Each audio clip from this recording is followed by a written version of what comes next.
Hey guys, it's Dan, your host of your Dan's Reviews, and today I'm back for another video for the Walking Dead universe, and in today's video we're going to be doing our first Q&A video leading up to the season finale of The Walking Dead, The Ones Who Live. We're also going to talk about the cameo that we got in episode 5, and do we think we'll get any more in the finale?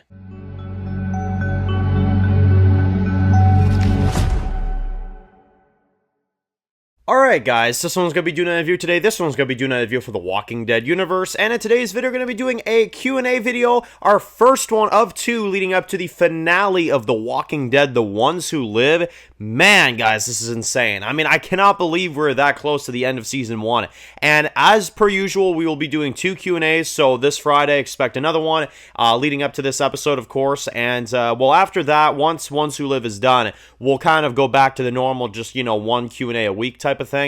I was just doing two because, you know, obviously, it kind of helps during the airing of, you know, the show, but then when Daryl Dixon returns this summer, we'll do, you know, two Q&As per week again and stuff like that. But yeah, I've really been enjoying doing these two Q&As with y'all, you know, per week. It definitely really adds to the discussion. That's kind of why I've done it, and I feel like it adds to a lot of the, you know, talk about the show and stuff like that. So anyway, let's go through some of your comments for today. So starting off with Jordan, who says that, Dan, do you think that there is any possible chance of seeing Morgan in this finale of Ones Who Live? Now, I've talked about this many times before. I feel like the most that we would get from Morgan's character in season 1 would be like a post-credit type of ending, you know, like a really, like at the very, very end or something, we see a clip of Morgan tracking Rick down.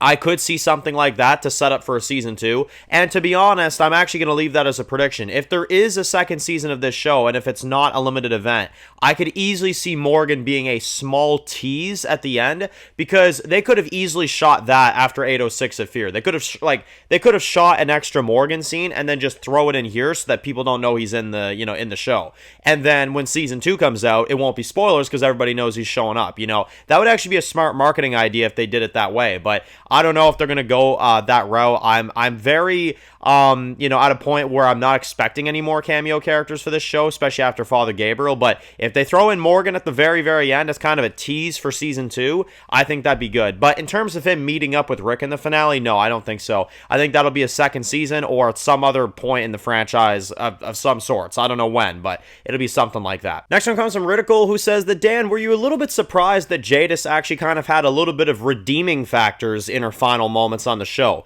Did you like it, or did you find that it was too fast, or what did you think about that? No, I liked it because, you know, it adds to the layers of the character. You know, Jadis did have, especially when she was Anne, she had good sides to her, you know, and I feel like that kind of adds importance to the death a little bit more. So I personally really enjoyed the way that they had her go out. I felt like it made more sense to give her a bit more of humanity in her final moments of, you know, her character. And not to mention, I think the actress played it really good as well, too. I mean, that's one thing I really want to highlight for this Q&A in general is, you know, we really should all give a round of applause for Pollyanna McIntosh for Jadis. I mean, seriously, she did a great job. She did a really, really good job. She, you know, didn't have an easy script, if you ask me, either, because, you know, in season 7 and 8, she's like one of the most hated characters on the show. You know, she didn't have an easy script to work with. And, you know, obviously she went over to World Beyond. That's a very tough time for her there, too. And then, you know, acting with those freaking kids, and then with World Beyond, you know, that was good because she got better, but with Ones Who Live, she really got a chance to kind of step into a really fun role because she is the main villain of season 1. At least if you ask me, she's the main villain of season 1. General Beale hasn't done enough to be the main villain of season 1, at least if you ask me. So I would at least personally say that, you know, Jadis is the season 1 villain of Ones Who Live, and I think she did it in a great way. I think she acted it really good, and I think the send-off with a little bit of, you know, that Anne version of her in there as she's dying, I think really helped the death, and I think it really added to what they were doing, you know. Next one comes from Arya, who also says, Dan, what did you feel about Jadis almost killing Rick and Michonne in their bed, and how they could have been dead in seconds if they didn't move out of the way? How'd you feel about that? I just think it added to her character, you know. I think it added to the tension. I think it added to the scene, and I think it kind of, you know, makes sense because realistically, why would she take them back, you know? Before they made that deal, that is, she doesn't know that Rick is willing to go back, right? She thinks that Rick is not moving from that bed at all, right? So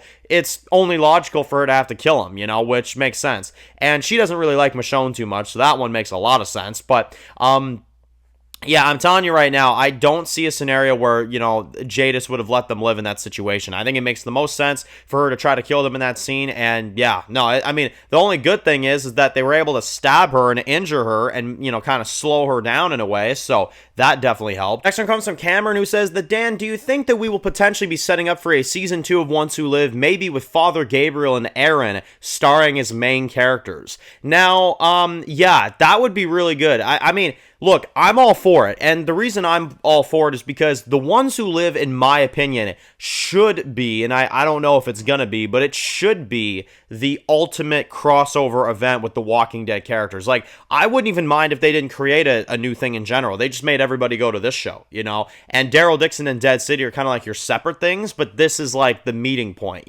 where the characters come together, and over time, throughout a few seasons of Ones Who Live, our characters come together and defeat CRM, I'd be all right with that. I really would. I don't think we need like another, series and another, type of project. I really don't think we need that at all. I feel like you could easily use this as that source, So if they want to get, bring Father Gabe to the main story, same with, Aaron, I would love that, to be honest. I know there were rumors that those two were getting a spinoff, to be honest. Why do I have a feeling that that rumor was slightly twisted, and it's because they're actually going to be in season 2 of Ones Who Live? I could see it. I could see it. Maybe that's like the plans they were discussing, and it was misinterpreted as their own spinoff, whereas, it's actually plans to get them into a second season that they're trying to cover up right now. Wouldn't shock me. It wouldn't shock me at all. But yeah, I would love to see that. I would really love to see that. Plus, Aaron and Rick both have lost their left hand, and they both have sick weapons as well, too. So there is that. I think that'd be really awesome if they went that route, for sure. And again, it would add to, more variety in the cast, and it would add to more characters that we have in the show. So I'd easily be down to see something like that. Yeah, definitely. Next one comes from Hell, who says that, Dan, do you think that maybe at the end of episode 6, we will go back in time to where Daryl leaves Alexandria finding out that Rick is alive, setting up for the reunion potentially in a season 2 or something like that? Yeah, I feel like we may get some kind of info on Daryl in this episode, although I don't think it's going to be anything major. You guys know me. I don't think they're going back to Alexandria in this episode. I think this is getting pushed out to a season 2, and I think they're going to have some kind of cliffhanger, and then we're going to have to wait, 2 years or something, which is, yeah, that's really going to suck, man. It really is. But especially because Kaylee Fleming is already turning, 17? She just turned recently. She'll be like 19, 20 years old by the time that, we get that actual reunion scene, because, again, I doubt that they're going to have time to cram this into the finale. But anyway, point being, yeah, I do think we could get some kind of update on Daryl, although I don't know if it's going to be major. The part I'm still waiting for is who Carol mentioned on the radio in 105 of Daryl Dixon. Like, who came back? Was it Rick or was it someone else? I guess we'll just have to keep watching and find out. But we may not even get that answer in this season. Like, I don't know. We'll just have to keep watching, I guess. And then finally, we got one from Sway, who says that, Dan, I just don't see this episode really ending the way I want. If we've been waiting all this time and we just get a cliffhanger with the CRM, do you think that this will be a satisfying ending to this season? And do you think it'll be a rushed finale? So, yeah, I figured we kind of leave off with this one. Now, no, I don't think it's going to be a rushed finale, although I don't think we're going to get everything we want. I don't think we're getting the family reunion. I don't think that we're going to be getting, Morgan reunites with Rick. I don't think we're going to be getting Daryl. I don't think we're going to be getting any of that stuff.